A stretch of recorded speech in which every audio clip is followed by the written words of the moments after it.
So before we dig in and run through what we'll chat through today, I'll go ahead and kick it over to folks to intro themselves real quick.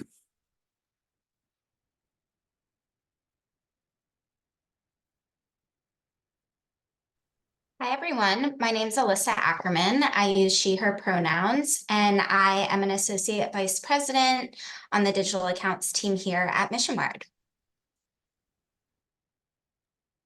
Hi, everyone. I'm Khadijah Naeem. I use she, her pronouns. I'm a managing strategist here at Mission Wired, primarily specializing in growth.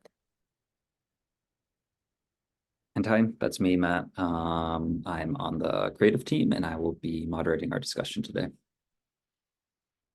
Hi, everyone. My name is Trista Murphy. I'm a senior vice president here at Mission Wired. I also use she, her pronouns, and I work across our digital and integrated nonprofit clients. Nice to see you all today. Great. And we have Karen and Penny here who all like introduce themselves. Welcome, everyone. I'm Karen Barr, Managing Director of Individual Giving at No Kid Hungry. And I lead a wonderful team at No Kid Hungry that oversees our mass market and mid-level programs. Hi, I'm Penny Muldoon. My pronouns are she, her. I am Associate Vice President of Digital for Sandy Hook Promise, and my team handles the digital fundraising and all digital channels and multimedia, and very happy to be with you all here today. Awesome. Thanks, everyone. Okay, so first thing first, congrats on getting through another year end. Every end of year push comes with its own challenges and nuances, and importantly, learnings. So now that the dust has settled, it's a great time to take a look back, dig into what trends and challenges were exactly, and discuss how we'll apply those for 2024.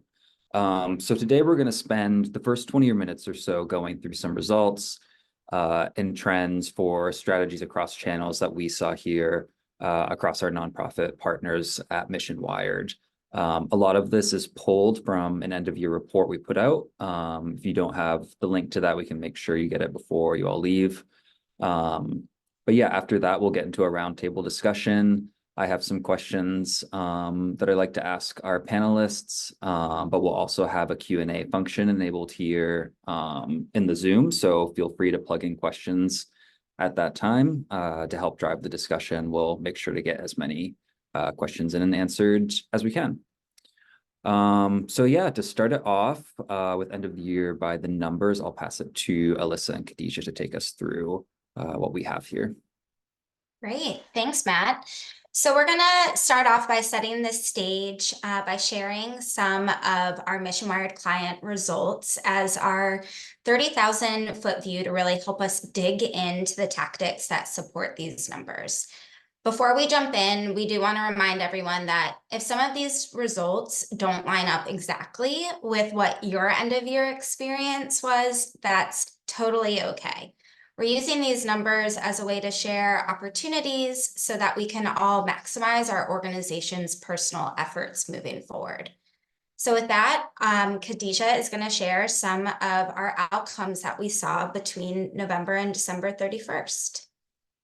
Yeah, thanks, Alyssa. So we're really excited to share these top line numbers from our programs that we work with through Giving Tuesday and end of year. And so we were really excited to raise a combined over 38 million across digital channels with an average gift of just under $74. A number that really stands out here, which we'll dive into a little bit more in the coming slides, is there were 42 average emails sent per program and 9 average SMS messages sent per program. So these are just some really basic top lines that we want to set the stage with, but we're really excited to dive into some more specifics and how our programs achieved these numbers. So where we want to start after looking at some of those top line numbers is looking at revenue by day. This is something that really surprised us when we were looking back at some of the performance trends. And we saw that day-by-day revenue followed a pretty untraditional path compared to previous years. Traditionally, we saw big revenue moments happen on Giving Tuesday itself, and then both December 30th and December 31st. Typically, those are big giving days, but we saw some shifts this year. The day after Giving Tuesday saw major results, where you can see here the uptick between 11:25 and 12:01. And then also, we were surprised to see a little bit of softness on December 30th. Something to remember here is that December 30th was on a Saturday, so that could have impacted overall response. But we did see that it picked back up on December 31st. So this means that as we're increasing our email volume, we also need to be especially strategic about cadence and call to action.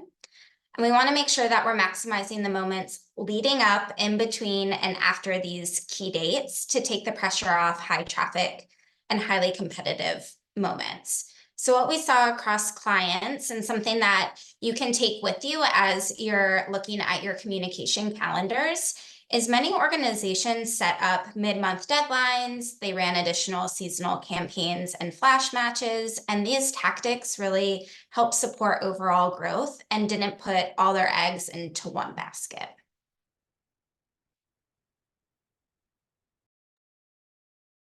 Great. So one of the biggest trends we noticed across the board is that email volume really just continues to rise year over year. As you can see from this chart, compared to 2019 to 2023, email volume has almost doubled per program in that November and December stretch. And this makes it really necessary to not only stand out in your inboxes, but to also really target a multi-channel approach and reach your audience on paid search, Facebook, YouTube, and SMS. And so we're really excited to dive into a few specific channels and ways that allowed the programs that we work with to make the most of these final 2 months of the year by laying that groundwork throughout the year and through a variety of different channels.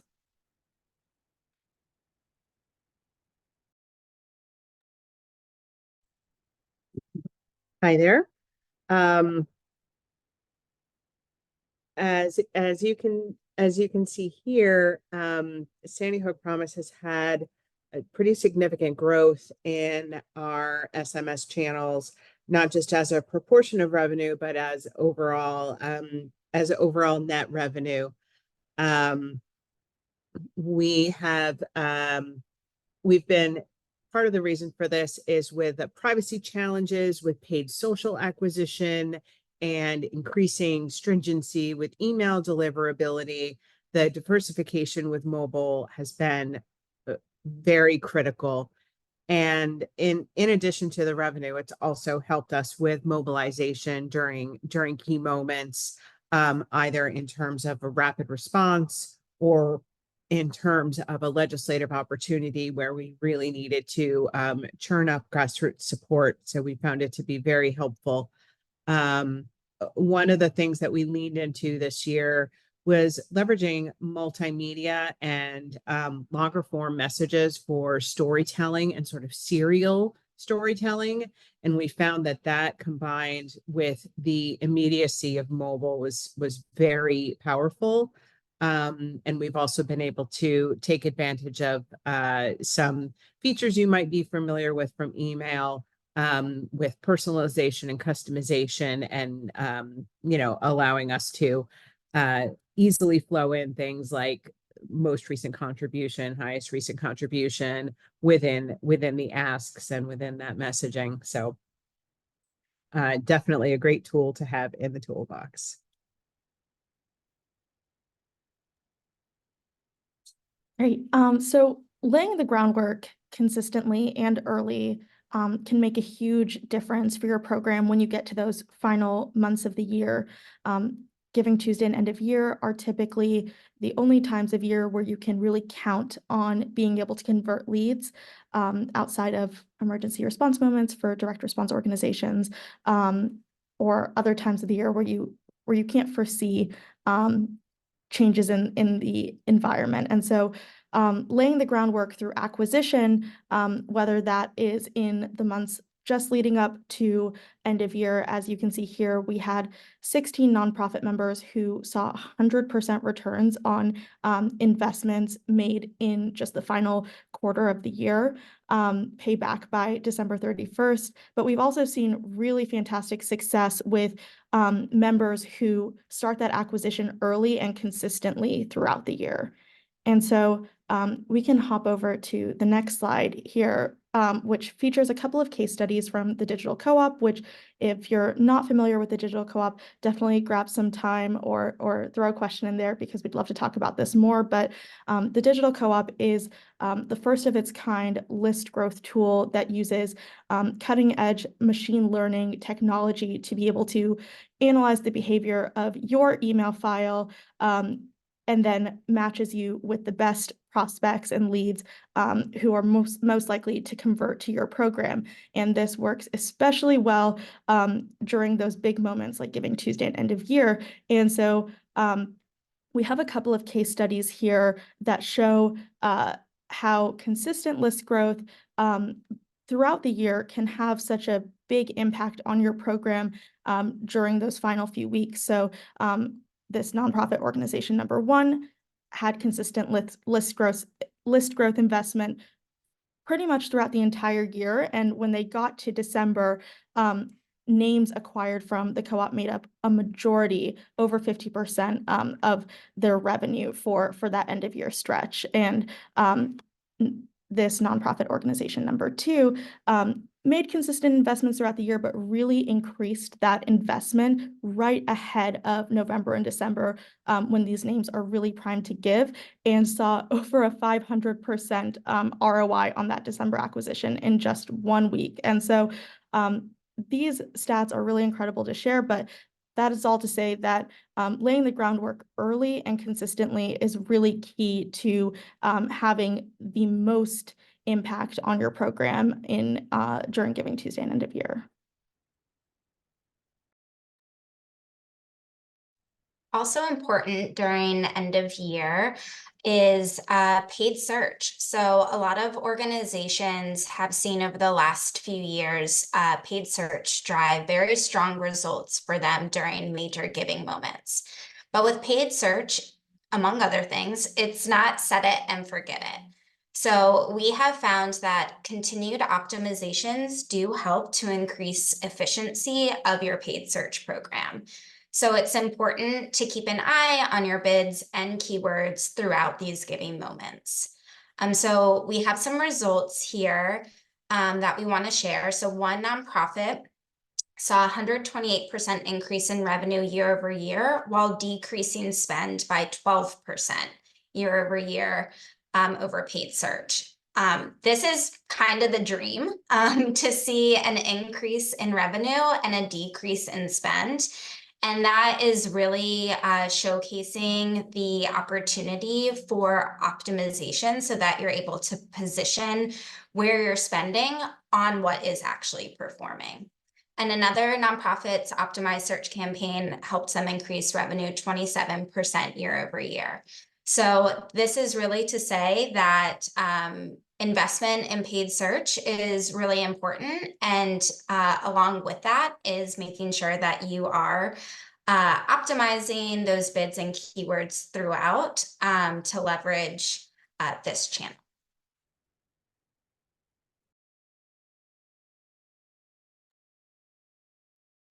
As with many nonprofits, a lot of the revenue raised comes in at the end of the year, and email for us is an important channel in our investment mix.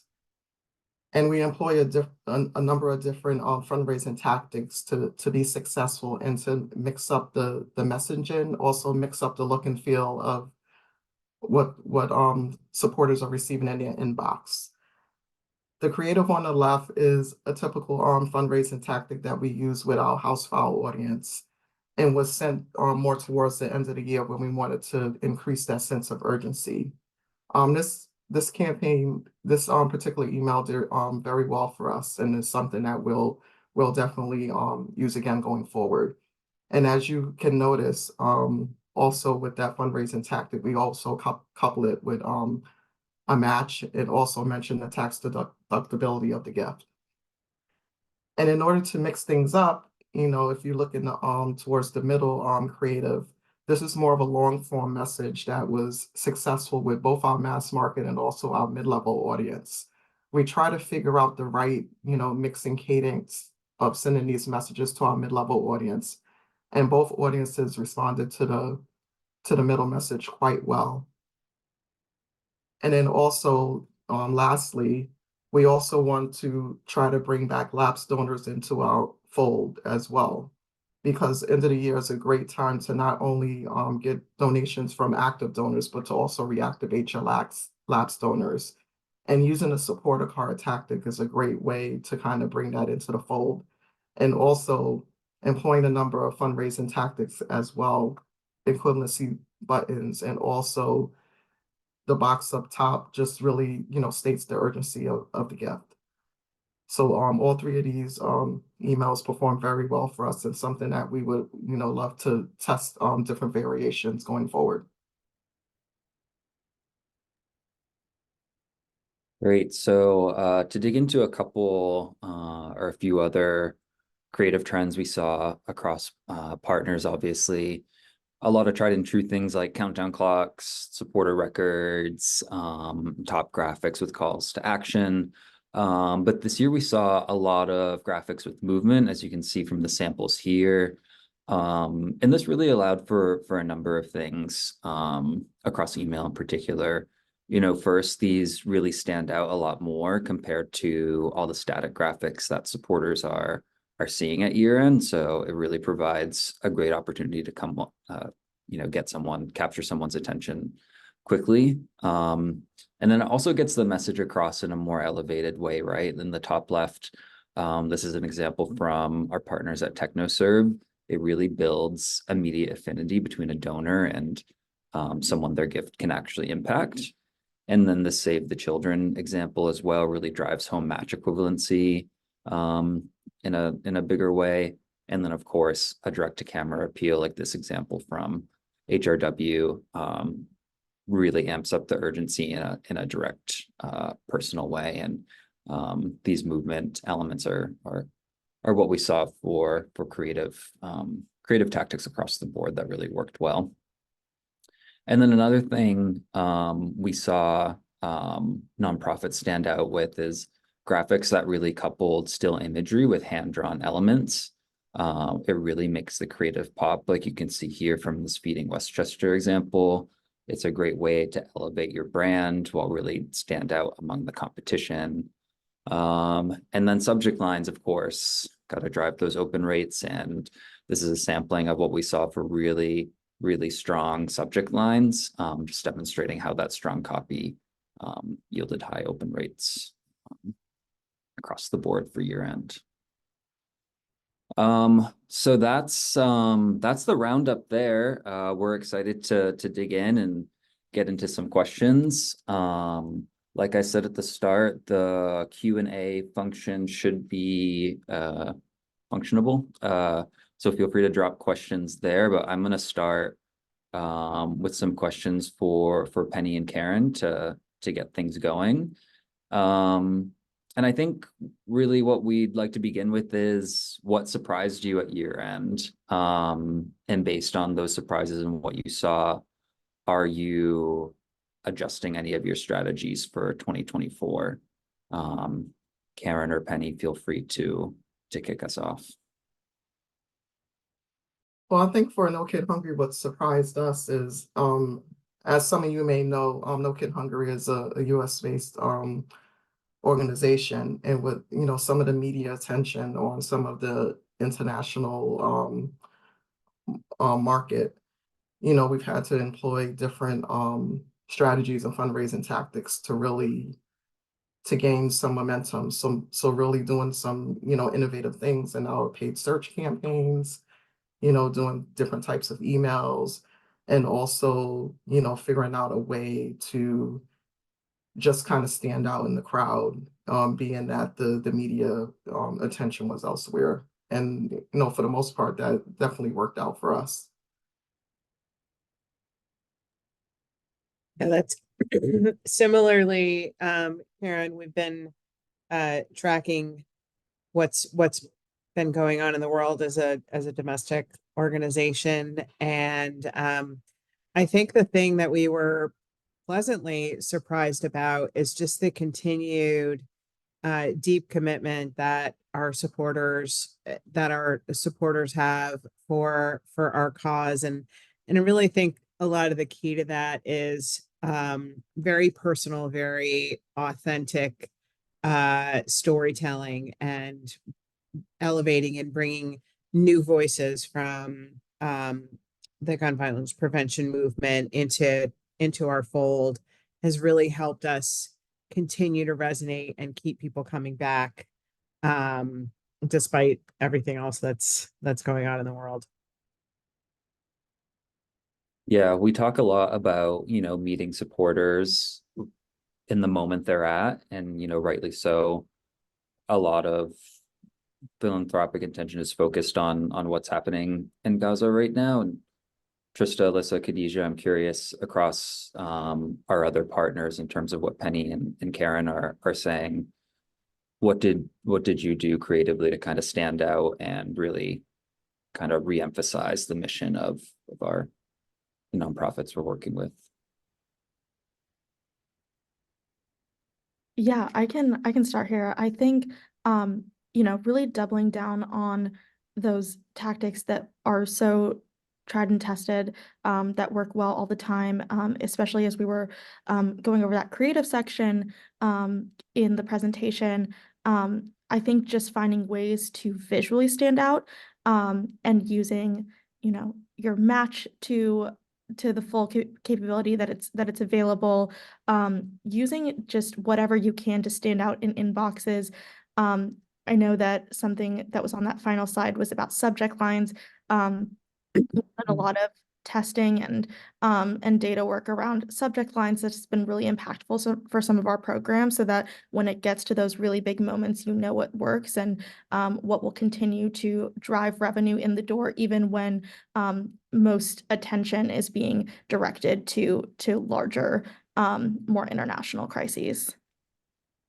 I think too, diversifying channels, right? I think so much of what we do in the digital ether is focused on email and search, but I think Penny's slide on SMS, like you saw that growth that Sandy Hook has had over these last few years. So thinking, holistically as a fundraising program, what are we doing in other spaces and other channels? Because you might not have success on email, but you could send a text and see insane results. So making sure that you're kind of understanding and aware of where your supporters are active and listening, because it might not be an email. And so keeping all of those options open, we saw really work for a lot of our partners.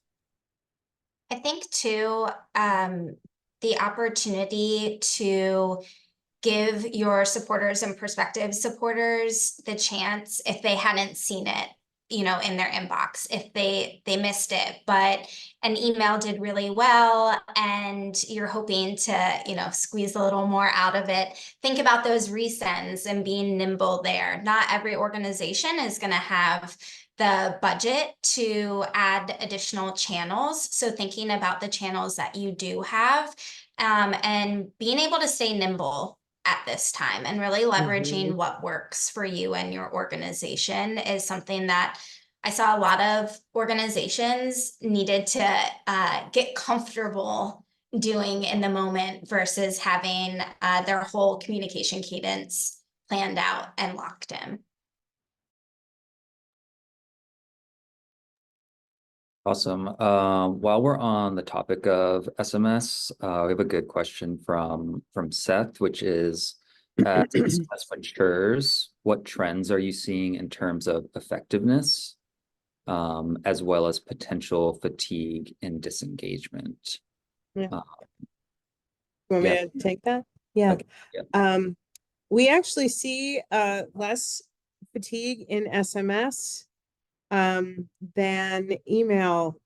So we send a lot of messages. So when Mission Wired says, send a lot of messages in your campaign, that has not had a hugely negative impact on our subscriber rates. In fact, our unsubscribe rates are about 40% below benchmark for SMS. So I'd say, approach it with throw everything that you can at it. And then if you need to dial back, but don't approach it from the perspective that you're going to be bothering people or annoying people.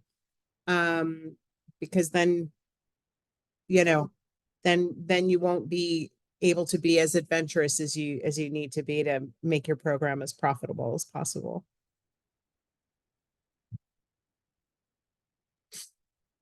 I'd love to kind of dive a little bit deeper on that one, Penny, and ask, are you seeing like creative tactics and like fundraising tactics and strategies working across email and text? Like, are they the same strategies or are they different strategies?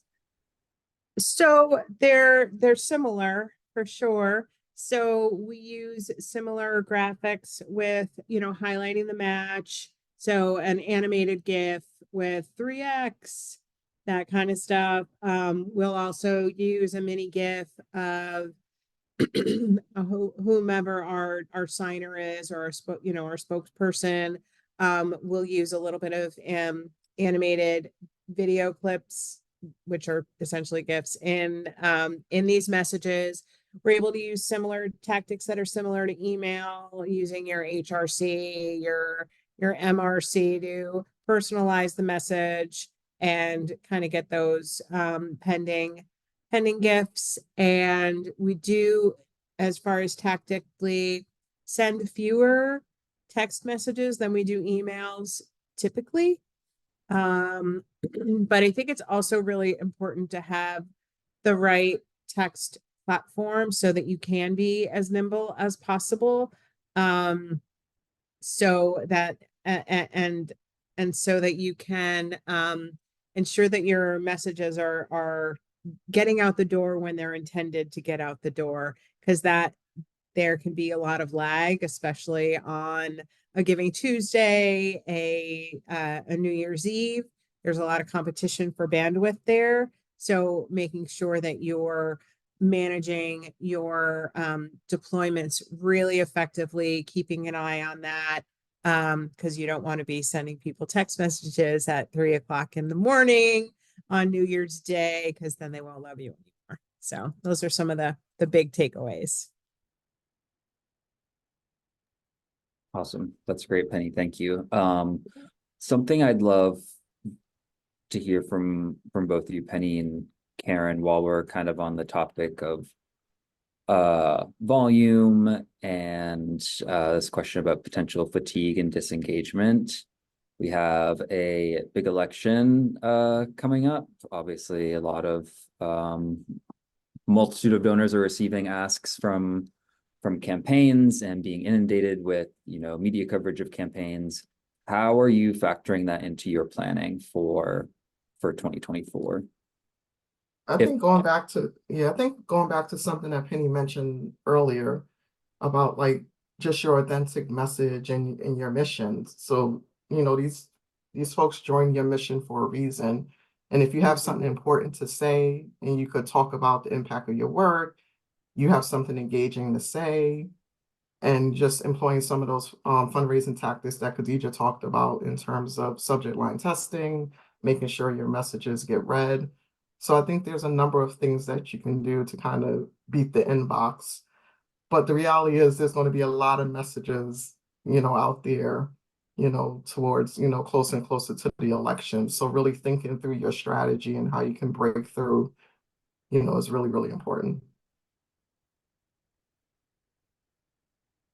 That's that's an excellent point, Karen. And just a nod to one other tactic that we use in SMS and email at year end is before those big days, we do a lot of cultivation. So we do gratitude messages around Thanksgiving, just effusively praising our supporters and the people in our movement who make our work possible and help us pass legislation and help us implement programs in schools, just overwhelming them with gratitude. And then also connecting their efforts back to our mission. And then also just getting that transparency out of the way, reminding people that we're a 4-star charity with Charity Navigator. We're we're a great nonprofit with GuideStar. Here's our pie, here's our annual report, like all that kind of stuff to get those validators out of the way and remind people like, wait, why do you need my money? So remind them of like what you're spending the money on and how effective that money has been at accomplishing your mission. That is we don't always think about that in terms of like year-end tactics, but that's always part of our playbook to remind folks about their impact. And then just in terms of election year, I think something that is a real flag for a lot of nonprofits, especially if you have a C4 or if you do any kind of advocacy activity at all, is there are a lot more restrictions around what you can do and say and how you can do and say it in that election window. So be sure that if you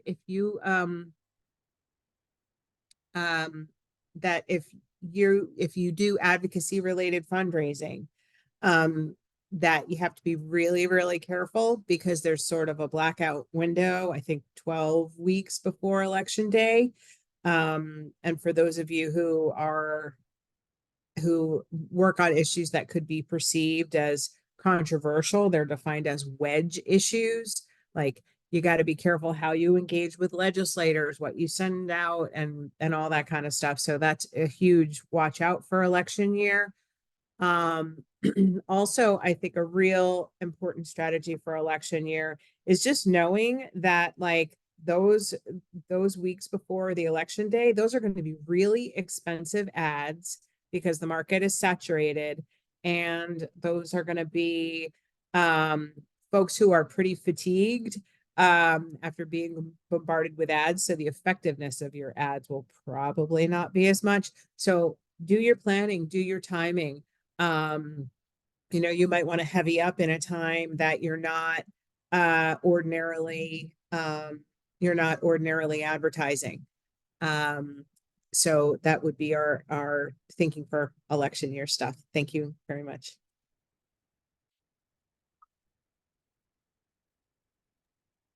Great. Well, we have a question that couples nicely with something you said, Penny, which is about the importance of thanking supporters, cultivation. This is from Daisy Cortez. How much of a focus is there on stewardship in preparation for big giving moments, and have you seen a big impact there? And Alyssa, I think you can kick us off with this discussion. Yeah, I'd love to. So stewardship, cultivation, engagement is always something that we want to make sure that we are prioritizing alongside our fundraising messaging. This is really impactful because these type of messages build your case for support.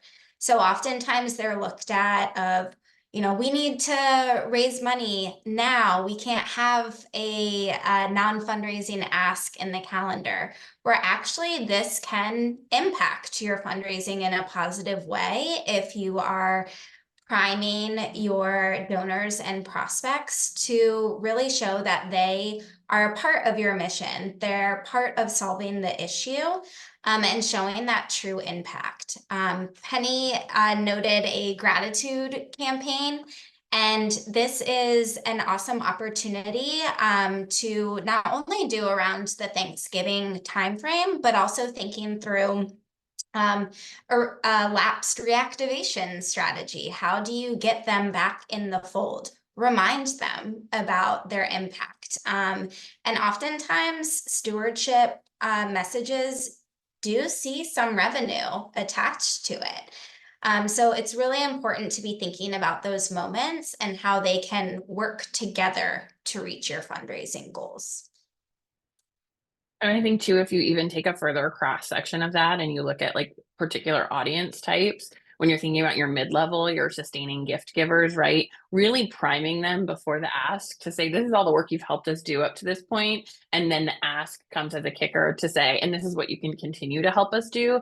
I think those audience types become that much more important when you're thinking about your cultivation and your impact messages, because those high value donors help you so much more, right? Not to say that your $10, $5, $100 donor isn't important, because they are just as important. But I think really putting particular detail in those audiences will get you a long way. And Karen is the guru on mid-level giving. So Karen, love to hear your thought on that too. Now that you brought up mid-level, I am thinking about in the past life, we implemented it was a fundraising campaign, but it was mainly stewardship to really show the impact of giving through a video. And this campaign happened right before year end. And everyone was like, that campaign's too expensive. Why are you doing that? It'll never work. It should never be in the schedule. But every year after that, year end for mid-level kept going up and up and up, because you were really priming the pump for the end of year giving. And that's one of the things that, can never be underscored, is really thanking donors when they least expect it, like that surprise and delight piece of it. We typically just thank donors after they give us money when the campaign is done. It's like, oh, thank you so much for your support. You made such an impact. But really thanking them when they least expect it, I think can really help. And then another piece of it is we have, at No Kid Hungry, we have these tentpole campaigns, and we try to break them down into 3 phases. One is called the pre-phase, in which we really talk about the campaign through stewardship, through kind of bringing the campaign into fruition. And then you have the active phase of the campaign, which is all about the campaign and fundraising. And then you have the impact phase. So I think that sometimes we underestimate that pre-phase because we don't really think as it's that important, but that can be just as important as the active phase and the post phase, and really bringing donors along the journey and really authentically letting them know that you really care about their support, not only during the campaign and after the campaign, but in order to educate them before the campaign even starts. Sorry, I'm getting off my soapbox now. That was all great. We appreciate it. Yeah, I think something I've seen from all of you as well that's really important in terms of cultivation, and I think Alyssa was kind of hitting on this as well. Cultivation and fundraising don't necessarily have to be mutually exclusive. I know we do a lot throughout the year in terms of customized, user journeys that really deepen affinity between donors and an organization. Trista, Penny, Karen, others. I wonder if you could speak more to, strategies we have in place to maintain that donor retention and cultivation long term. I'm happy to go. I'll if Krista or Karen want to go. Okay. So one of the tried and true that we have is our surveys. We're constantly getting feedback from our supporters and then reporting back to them on, you said you were interested in this, here's an opportunity to engage in that. So using those survey opportunities and then doing a real pulse check, right? Like our issues are ever changing. There's stuff that's going on all the time. Changing those surveys up to reflect what's going on in the current context, and letting them know, like, hey, like we listened, and here's what's up with that. So I think it helps with accountability, and honestly, people like to be asked things. They like to be asked for their opinions. So that's a big piece of cultivation that we do. Another cultivation is it's not just the transparency with the numbers that show the efficacy. For example, Sandy Hook promises averted 17 mass shooting plots at schools across the US. So that's a very, profound statistic, right? That's 17 Parklands that didn't happen, 17 Columbines that didn't happen. But what we also do with our cultivation is get the soft side, the human interest side of that story, and do a play-by-play for what it's like in the crisis center when they get one of these tips that come in, and how everybody rallies together to get the right educators, to get the parents, to get law enforcement to prevent this from happening, and working with the police on the evidence that's been submitted through the system. So really letting people know how the sausage is made, what we actually do, what our staff actually does to save lives. So that behind the scenes look is another great cultivation tool piece that we use. And I'm sure most nonprofits, you do a lot of great and exciting stuff that could be translated into really powerful storytelling, but have some human interest in it. Give the reason, our crisis center folks who work with us, some of them have experienced gun violence tragedies in their own families. So having them share a little bit about their why, for why they're engaged in our mission in the first place, and how that translates into their commitment to do work, just makes those stories so much stronger.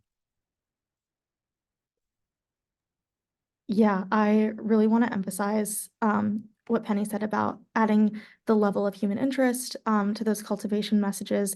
It'll just make them so much stronger. And I think something we've been really fortunate to have at Mission Wired is our tool Sign for Good, which can be used in so many different ways, from surveys to petitions. But we've also been able to use it in some really creative ways.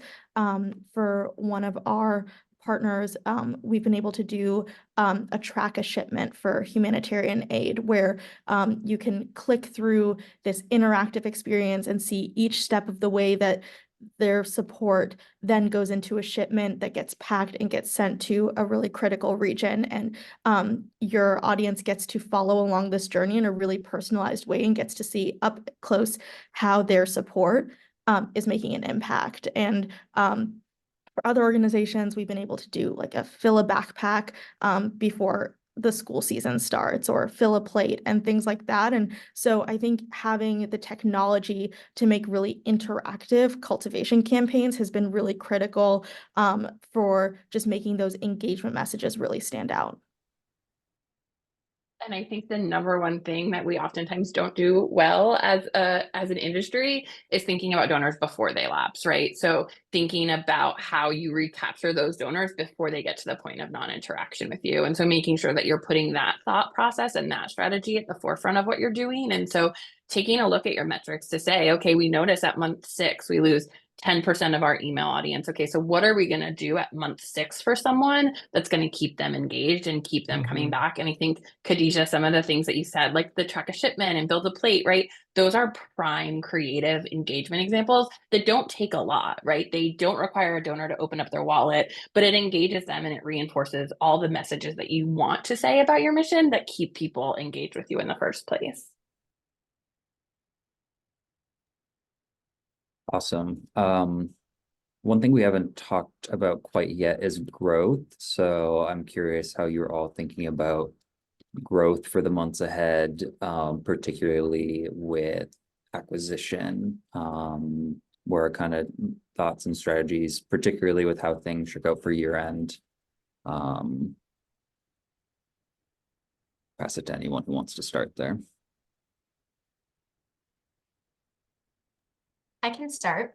So I think when it comes to acquisition, starting early and being active year round is really important, and having a plan for these newly acquired names. To Trish's point, learning about their behavior and making sure that they continue to stay engaged. While big giving moments like Giving Tuesday and end of year do activate a lot of prospects because of the nature of the ask, also seeing how they can engage prior to Giving Tuesday and end of year. You want those folks to be making their second gift of the year at Giving Tuesday or end of year, or perhaps they come on as a monthly donor, so their 13th gift can be at end of year. So really thinking about those ways to maximize the acquisition investment that you do have, and also thinking about meeting your donors where they are. I think it was mentioned earlier, email isn't everything, but it's still something. Email really does still play a huge role in fundraising, but we need to learn what channel might be influencing your email, or is email influencing other channels? So really digging into what you have available and what resources you have and channels you have to really test throughout the year in order to make really strong strategic choices during November and December. And thinking about growth, acquisition certainly is top of mind. And as we saw in some of those case studies earlier, the organizations who really laid that groundwork early saw the fruits of that labor and had incredible results by the time they reached year end. Similarly with SMS, that's a channel that a lot of orgs haven't gotten started yet or have started on a small scale. And this is really the time of year where you want to be laying the groundwork, creating the infrastructure. SMS requires a little bit of lift to make a successful program, just because there are so many ways to text, whether that's short code or long code, whether that's texting to your donors or to new leads. And so with all of the components that come with SMS, starting in the spring, will really set you up well to be able to text to a much broader universe by the time you hit Giving Tuesday and end of year. Yeah, and I think the last thing I'd add to the growth conversation is I know we're getting in a situation, right, where fundraising has potentially been down and orgs are struggling with budgetary restrictions. And how are we going to continue to invest in acquisition when the ROI is so far out? I think that those are conversations you have to have at the high levels within your organization, right? Because we know what happens when we don't invest in acquisition programs long term. You have a much smaller upper funnel, which in turn means you have a much smaller lower funnel. And so I think having those conversations to say, I understand I have to balance a budget. How can I convince you not to cut acquisition programs? But maybe we get smarter about things like long-term audience strategy, right? Cutting out the audiences that really aren't responding in certain channels or really aren't responding to certain messages, and getting really smart about other ways to save budget, but not cutting acquisition and growth, because that's only going to hurt programs in the long run. Mm-hmm. And speaking from a small to medium-sized organization, when you think of acquisition and growth, sometimes about messaging is about timing, because you want to make sure if you're investing in acquisition, you're doing it at the right time so that you can maximize, conversion on those donors so that you can prove the case to get more money to invest in acquisition on long term. So really thinking through the full strategy of acquisition, not just acquiring the donors, but how you plan on converting the donors. How do you plan on setting up those triggered streams to make sure you're optimizing second gift conversion, converting them to monthly donors, cultivation, stewardship messages, upgrading to mid-level. So really thinking through everything as it relates to acquisition, because acquisition is one of those pieces that everyone likes because there's lots of money behind acquisition. But, think about having that intentional retention strategy to convert the acquisition donors. I think could kind of bring your program to the next level. Karen, that was beautiful. That was so beautiful. It's like, why it's not worth acquiring the donor if you're not going to retain them in the long run. So I love that TED Talk. Thank you. Yeah, and I just think too, a lot of decisions are driven as they are in the private sector for what's the return on investment in the quarter that the investment is made. That's not a formula for long-term movement growth, right? You've got to look at your, the value of the different acquisition channel cohorts over at least a year. Like if something completely tanks and your ROI is completely ridiculous, like, yeah, that's one thing. But if, play around in that middle area there and see where you can push the envelope and get those learnings on the longer term retention, right? And I'd also say, as we're going into an area at a time where there's slightly a little bit of squishiness in the market, that can be a good time to look into some planned giving and add a little bit of that to your communications, because that's not something that people who might be cash strapped today who want to help you, a planned giving can. I think this is a really good time to look into that if you don't have that as part of your portfolio. Just want to plug in our last few minutes. If you haven't gotten a question in, feel free to submit one and we can squeak it in real quick. Or if anyone wants to raise their hand, we can get you off mute. But just real quick, I guess a final question from me is, how are you anticipating giving changing at all this year based on what we experienced last year, in particular at year end? And if you are anticipating changes, how is that impacting your planning process right now? I think Penny hit the nail on the head with plain giving. I think plain giving, any non-cash giving, QCD, DAF, right? Anything you can be doing to plug maybe swings in the positive that we're seeing in the stock market, that's not going to hit a donor's wallet directly, I think are going to be huge this year. Yeah. I had donor advised funds, DAF as something that's a real watch out for us, because there's been sort of a shift in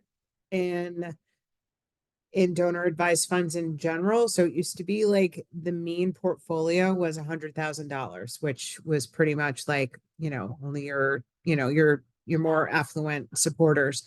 But now the mean is $20,000. And we're seeing greater rates of adoption in younger generations of using donor advised funds. So that's something that we're pursuing. And there's some interesting new tools out there that are a lot more robust. It's not just your little widget anymore. There's a lot more to it. So that would be something I'd look at. We're heavily doing that for this year to plan.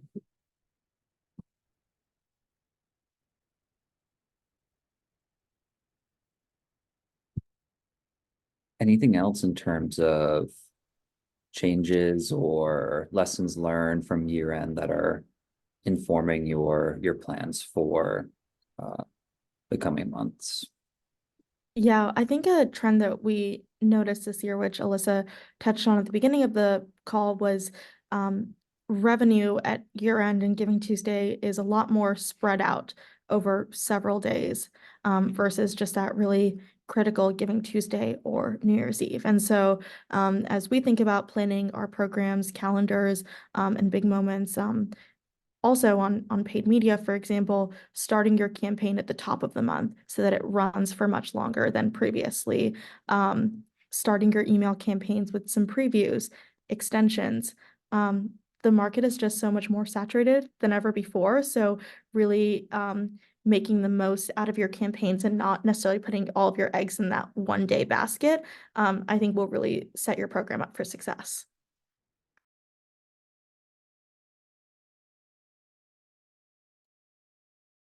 Okay, we're about 1 minute from time, so I will leave it there. Penny, Karen, Alyssa, Khadijah, Trista, thank you so much. To all our attendees, thank you very much for joining. Hope you found this discussion and presentation valuable. And yeah, good luck everyone in the months ahead. And thank you again for joining.